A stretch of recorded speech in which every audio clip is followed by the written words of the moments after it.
अगर कोई आपको नीचा दिखाना चाहता है तो इसका मतलब है कि आप उससे पहले से ही ऊपर हो। जिंदगी जीने के लिए मिली है, इससे लोग क्या सोचेंगे यह सोचने में बर्बाद मत करो।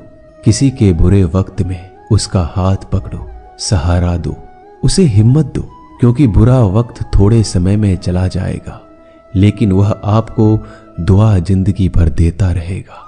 मनुष्य सुबह से शाम तक काम करके उतना नहीं थकता जितना चिंता और क्रोध के एक क्षण में थक जाता है। संबंध परमात्मा से अच्छे बना लो तो तुम्हें किसी की जरूरत नहीं पड़ेगी, तुम खुद सबकी जरूरत बन जाओगे। सलाह देने तो हजारों आते हैं लेकिन जब साथ देने की बारी आती है तो केवल भगवान आते हैं। जीतने के बाद तो सारी दुनिया गले लगाती है, क्योंकि जो आज आपके साथ है वह कल आपके खिलाफ हो सकते हैं। बिना मतलब के कोई आपकी इज्जत नहीं करेगा, लेकिन खुद को इतना काबिल बनाओ कि लोग बिना मतलब के भी आपका इज्जत करें।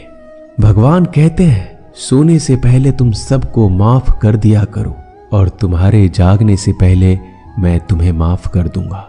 भगवान ऑक्सीजन की तरह है जिन्हें आप देख नहीं सकते लेकिन उसके बिना आप रह भी नहीं सकते।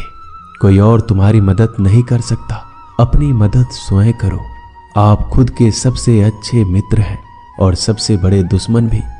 इंसान तब समझदार नहीं होता जब वह बड़ी बातें करने लगे, बल्कि समझदार तब होता है जब वो छोटी छोटी बातों को समझने लगे। आप किस समय सही थे इसे कोई याद नहीं रखता, लेकिन आप किस समय गलत थे ये सब याद रखते हैं। सब दुख दूर होने के बाद ही मन प्रसन्न होगा, यह आपका भ्रम है। मन प्रसन्न रखो, सब दुख दूर हो जाएंगे, ये हकीकत है। किसी भी व्यक्ति की कोई भी बात बुरी लगे तो दो तरह से सोचो।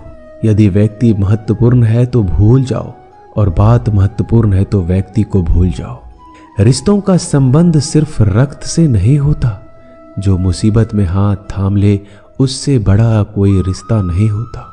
भगवान कहते हैं तुम सब कुछ मुझे सौंप दो, सारा दर्द परेशानी, और बिल्कुल हल्के होकर मुझे याद करो। धीरे धीरे तुम्हारा जीवन बदल जाएगा।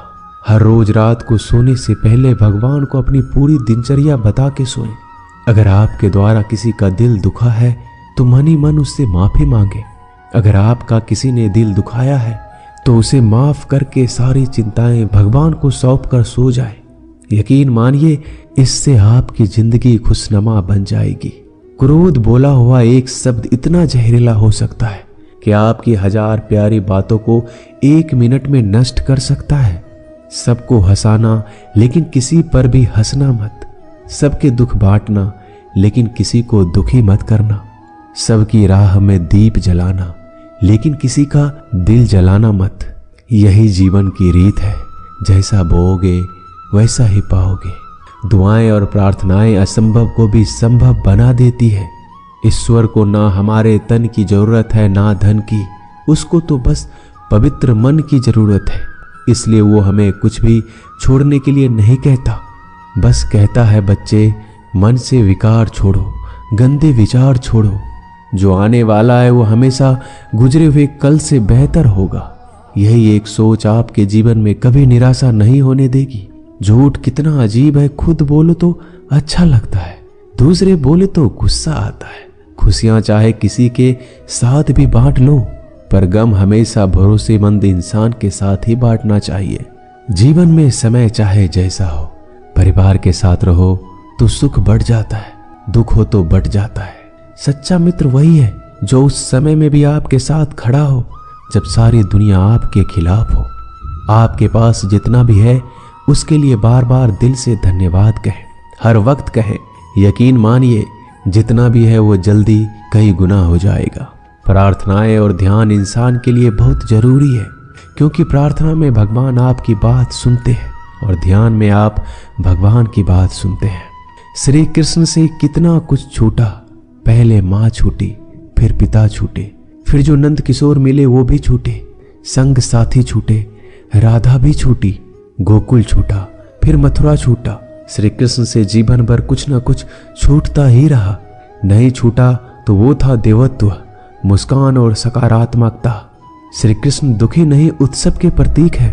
सब कुछ छूटने पर भी कैसे खुश रहा जा सकता है, ये श्री कृष्ण से अच्छा कोई नहीं सिखा सकता।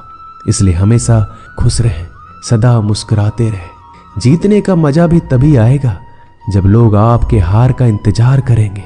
गीता में लिखा है, यदि कोई आपको अच्छा लगता है तो अच्छा वो नहीं, अच्छे आप हैं, क्योंकि उसमें अच्छाई देखने वाली नजर आपके पास है। अपनी पीड़ा के लिए संसार को दोष मत दो, अपने मन को समझाओ। तुम्हारे मन का परिवर्तन ही तुम्हारे दुखों का अंत है। सोच और नीयत अच्छी रखिए, फिर आपके कष्ट प्रभु स्वयं दूर कर देंगे। याद रखना, भगवान से कभी उम्मीद छोड़ना नहीं और दुनिया वालों से कभी उम्मीद रखना नहीं। सुख दुख एक सिक्के के दो पहलू है।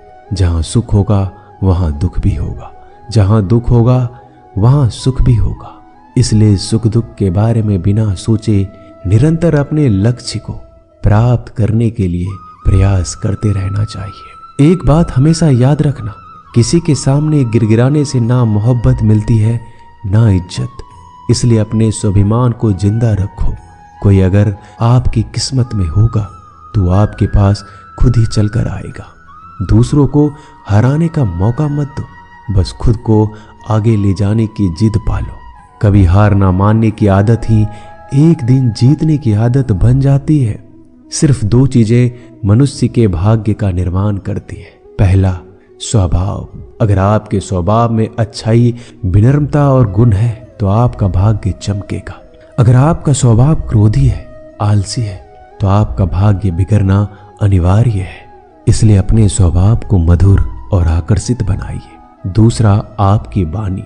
बोलना तो आदमी 2.5 साल की उम्र में ही सीख जाता है, परंतु कब, कहां और कैसे बोलना है उसे यह जिंदगी भर भी नहीं समझ पाता।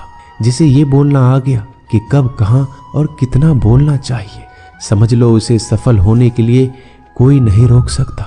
पिता से बड़ा कोई सलाहकार नहीं, माँ की छांव से बड़ी कोई दुनिया नहीं, भाई से अच्छा कोई भागीदार नहीं और बहन से बड़ा कोई शुभ चिंतक नहीं। इस मतलबी दुनिया से कोई मतलब ना रखो, और मतलब रखना है तो अपने मतलब से मतलब रखो। दुआएं मांगने से किसका भला होता है, मिलता तो वही है जो हमने बोया होता है। तुम नीचे गिर के देखो, कोई नहीं आएगा उठाने। तुम जड़ा उड़कर तो देखो, सब आएंगे गिराने। एक बात हमेशा याद रखना, अगर शराब की दुकान पर बैठकर दूध पियोगे तो तुम्हें शराबी का ही दर्जा मिलेगा, और किसी मंदिर में बैठ के पानी भी पियोगे तो तुम्हें एक संत का दर्जा दिया जाएगा। इसलिए आप किसके साथ उठते बैठते हो, ये बहुत मायने रखता है। दोस्तों, आशा करता हूं कि आपने इस वीडियो से बहुत सारी सीख ली होगी। मिलते हैं जल्दी एक नए ज्ञानवर्धक वीडियो में। धन्यवाद। अपना ख्याल रखिएगा।